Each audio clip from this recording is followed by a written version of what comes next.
Luego tenemos otro método más, podemos decir, invasivo. Vamos a poner acá la tomografía.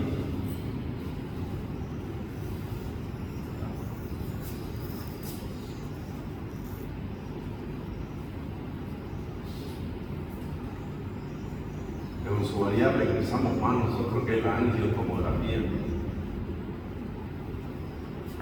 coronaria.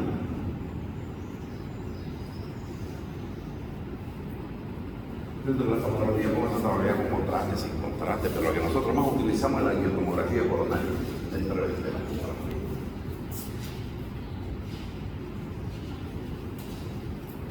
Luego tenemos otro estudio que se llama la cinecoronariografía.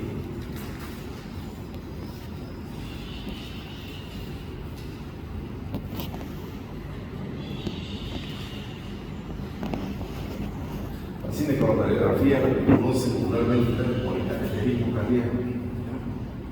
El cateterismo es lo mismo. Se llama cinecoronario o cateterismo. Ya, pasa. Ya.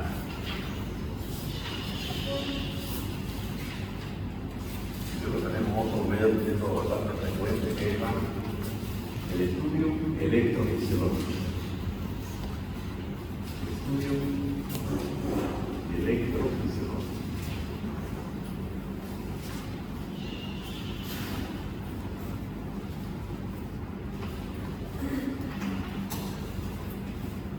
Ya.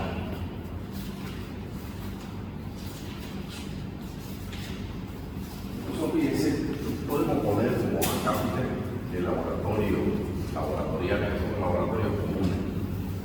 El laboratorio, esto también lo hacemos acá.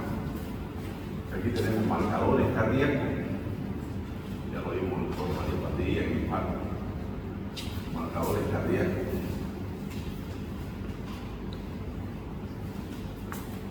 Aquí tenemos péptidos,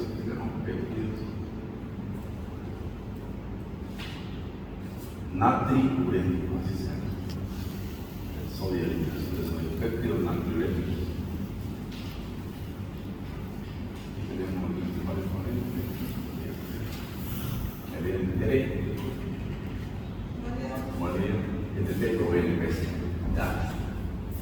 Dentro de los marcadores cardíacos que ustedes saben, tenemos la troponina, tenemos la CPK, los marcadores de función coronaria. Troponina, la CK, MB, la CPK. Hay varios, ya. Lo importante, muchachos, lo que tenemos que entender de la idea de hoy día es que ustedes se ubican un poco en cuanto a los contenidos de laboratorio. Fíjense la cantidad que tenemos, ya. Y básicamente nosotros en cardiología, este es un módulo que lo llevamos dentro de la especialidad. Pero ustedes, lo que a mí me interesa es que ustedes sepan ahora reconocer cuando tienen un paciente con una sospecha de una patología, cuál es lo que le damos a pedir, cuál es el estudio más específico, más sensible para esa patología. ¿Ya? No, por ejemplo, ahora vamos a pedir un electrocardiograma a un niño. No es frecuente, vamos a ver ahorita por qué, porque los niños tienen el electrocardiograma va a ser para otras cosas que son puntuales. Y los niños habitualmente no tienen esa prueba. ¿Para qué no sirve? Para enfermedad coronaria. Los niños no es común que tengan el infarto, no es el infarto de un niño joven, un muchachito. Entonces, básicamente, lo importante es que tengamos estos múltiples métodos de diagnóstico. Tenemos varios en nuestro medio, ¿ya? Podemos decir la gran mayoría. Y podemos suplir algunos con uno o con otro, ¿ya? Entonces, empezamos siempre del más básico, que es el primero, ¿ya? Recuerda que hemos dicho nosotros de la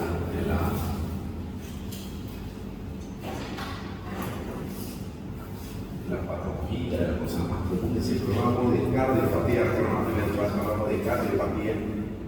Dentro del corazón hemos dicho que no basta con decir el enfermo del corazón del paciente, sino tenemos que decir qué tipo de enfermedad tiene ese corazón. Es como la movilidad, lo mismo que ustedes tienen una moto, ¿qué problema tiene él? Da mal mi moto, pero ¿qué tiene? Está pinchado, un problema de la llanta, es un problema de la batería, un problema eléctrico, un problema de las luces, o no tiene contacto, todo un problema del motor, un problema de la batería, igual y el corazón.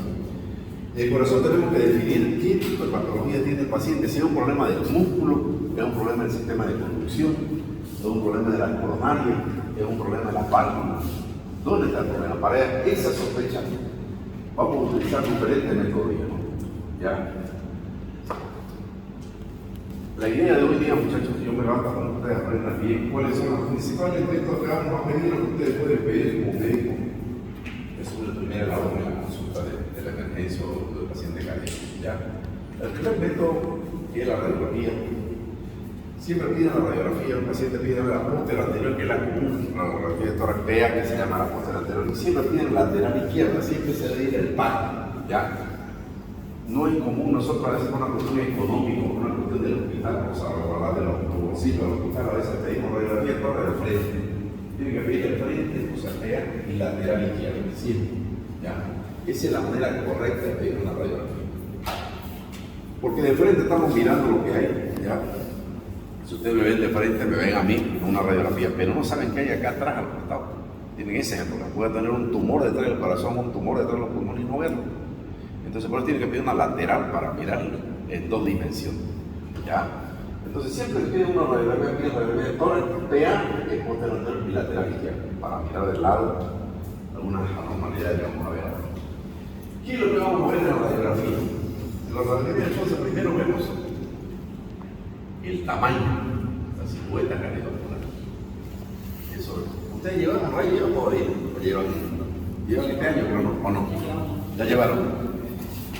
Vamos a ver el tamaño de la silueta cardiovascular. Entonces ahí es donde sacan, ustedes ya vieron el índice cardiotorácico. Yo no voy a ver todo a dónde va.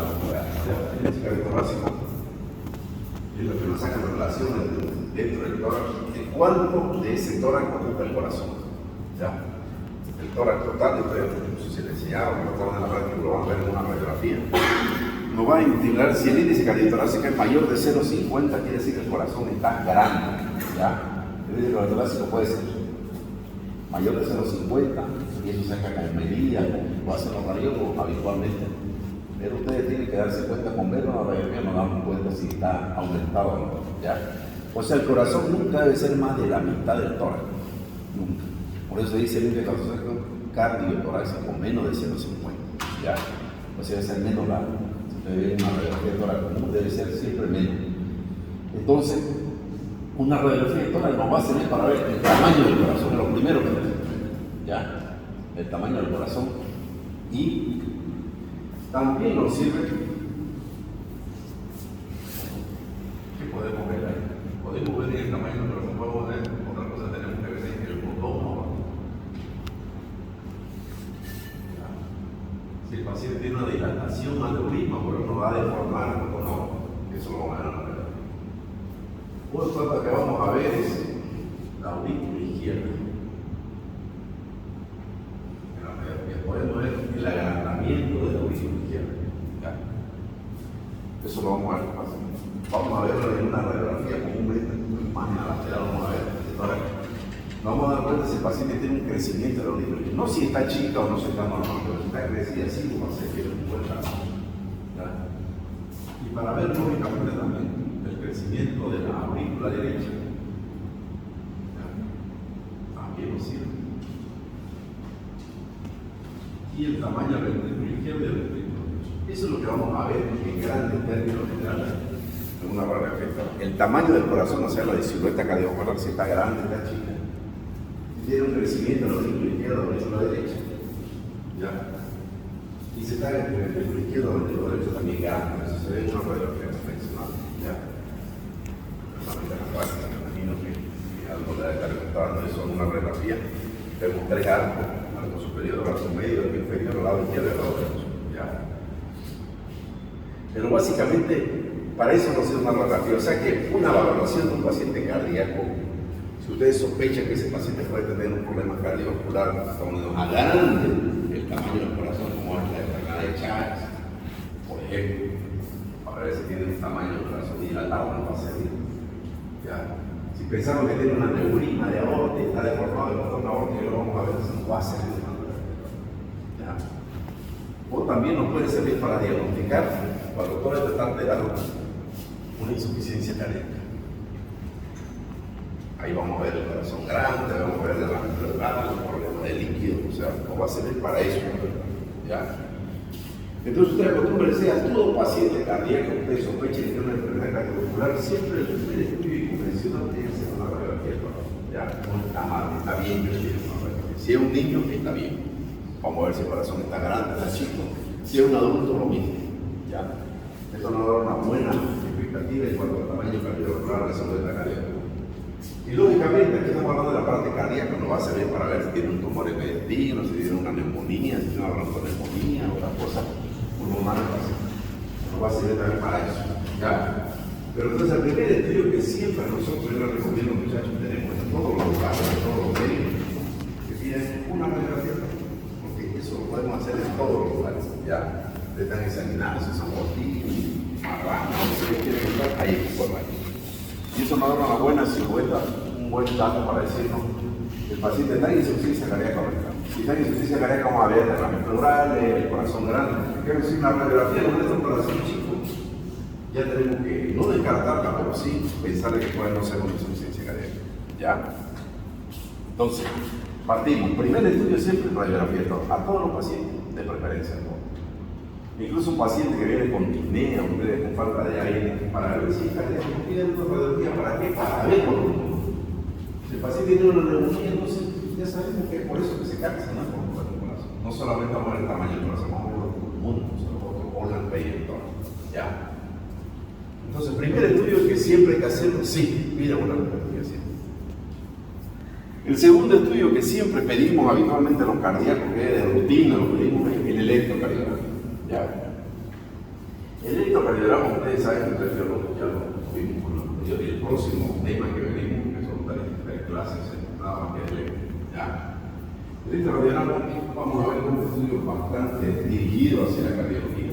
Usamos más, utilizamos los cardiólogos, pese a que es un método que podría manejarlo cualquier médico de cardiología o médico dental. Pero un método bastante dirigido a cardiología. Y nos va a servir en realidad para qué el electrocardiograma. Si nosotros sospechamos de arritmia, cualquier tipo de arritmia, por ejemplo, si nosotros pensamos que tiene una taquicardia, vamos a ver, el electro nos va a decir si tiene la frecuencia cardíaca más de 100, que es el mejor método. Si tiene una bradicardia, un bloqueo de la frecuencia cardíaca muy baja, el mejor método es el electrocardiograma. Cualquier tipo de arritmia, con taquicardia o bradicardia, sí, ya. Nos va a servir mucho también el electro, ¿para qué?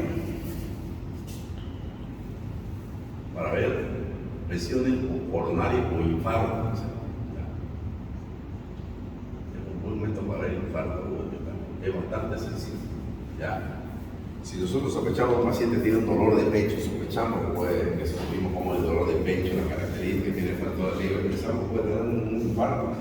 El método de estudio ideal sería el primero de ¿ya? Nos va a servir de mucho. ¿Ya? Podemos ver algunos trastornos del potasio y el calcio y el electro antes de que aparezcan en la sangre. ¿Ya? Por ejemplo, cuando el paciente tiene potasio bajo, vamos a ver que el electrocardiograma nos puede mostrar antes de que aparezca en la sangre el potasio menos de 3.5, ya nos aparece en el electrocardiograma.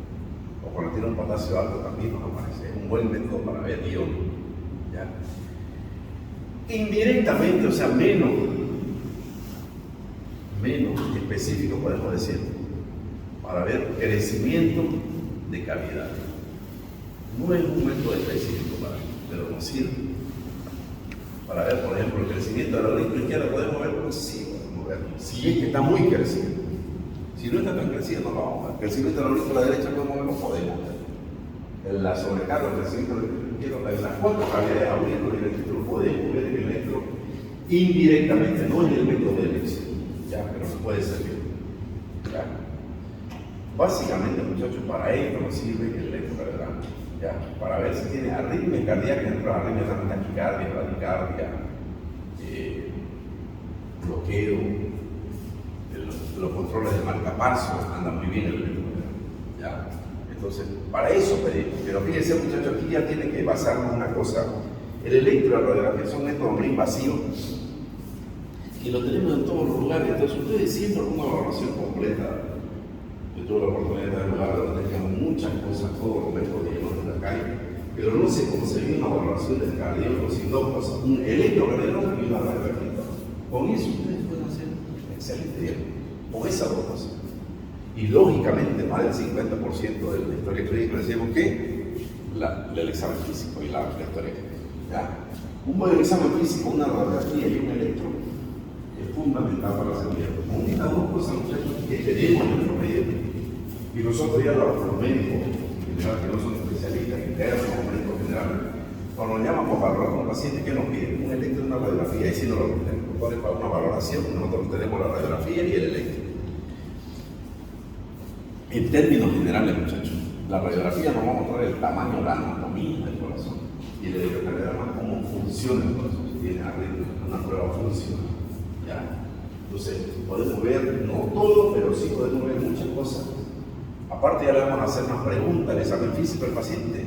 Y estas dos pruebas son fundamentales, siempre diagnóstico. ¿Ya? Y donde nadie le gana a una radiografía, por ejemplo, hacía un mes para ver el tamaño del corazón. Probablemente no va a ganar.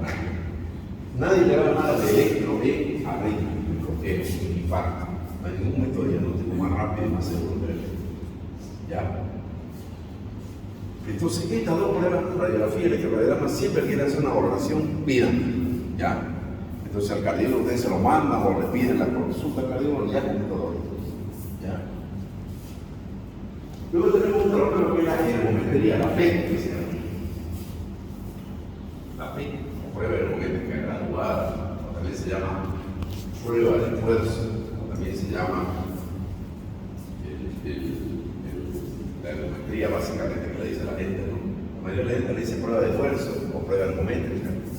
¿Ya? ¿En qué consiste la ergometría? Es hacer un electrocardiograma de esfuerzo, es ¿ya?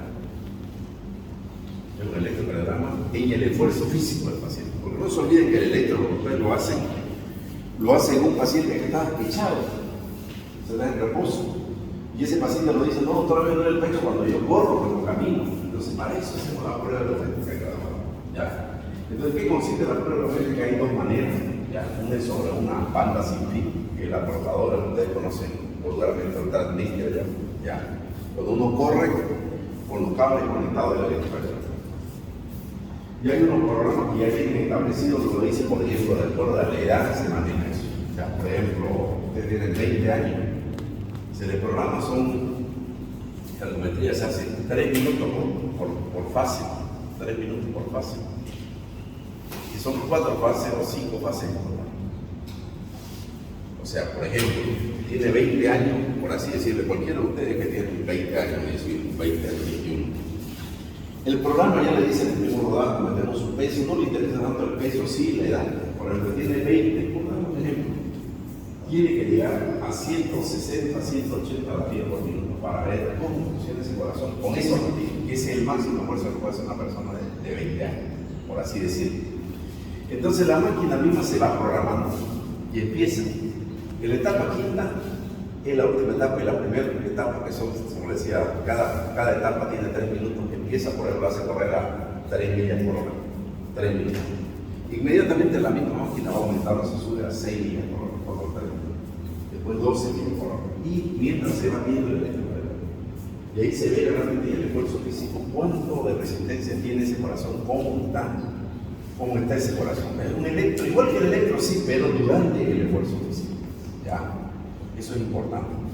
Y cuando lo pedimos esta prueba ergométrica graduada, se pide siempre y el paciente sano en forma de chequeo, igual que el electro. Pero es mejor que el electro ¿por qué? Porque lo estamos haciendo el mismo electro, se hace un electro antes de empezar, pero encima lo hacemos durante el esfuerzo. ¿Ya? O sea, cómo se comporta el corazón durante el esfuerzo.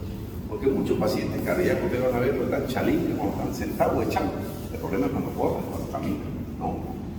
Entonces, esta prueba ergométrica es probablemente la prueba menos utilizada. No necesita ninguna cosa de un electro y que la banda sin pito, ustedes tocan. También se puede hacer sobre bicicleta, pero la cuestión es que hagan esfuerzo, o también se puede hacer sobre bicicleta inclinada. La cuestión es que van haciendo el electro cada 3 minutos, va subiendo, vamos exigiéndole más. Llegó a 110, llegó a 120, llegó a 130, llegó a 140, llegó a 150. Entonces, ahí para ya, porque esa es la frecuencia predeterminada para esa edad. Eso viene por la edad, ¿ya? A un paciente de 70 años, por ahí nos va a decir hasta 120, ¿no? A un paciente de 20 años, ya hay una fórmula ya establecida para eso, que no viene al caso de hablar de eso, ¿ya? Pero aquí entiendan que la prueba ergométrica graduada, la prueba de esfuerzo, se hace primero sobre dos cosas, sobre bicicleta, si quieren. Hay pacientes que no saben trotar, pero vienen a andar en bicicleta y se les va a poner el estrés y van pedaleando como el spinning.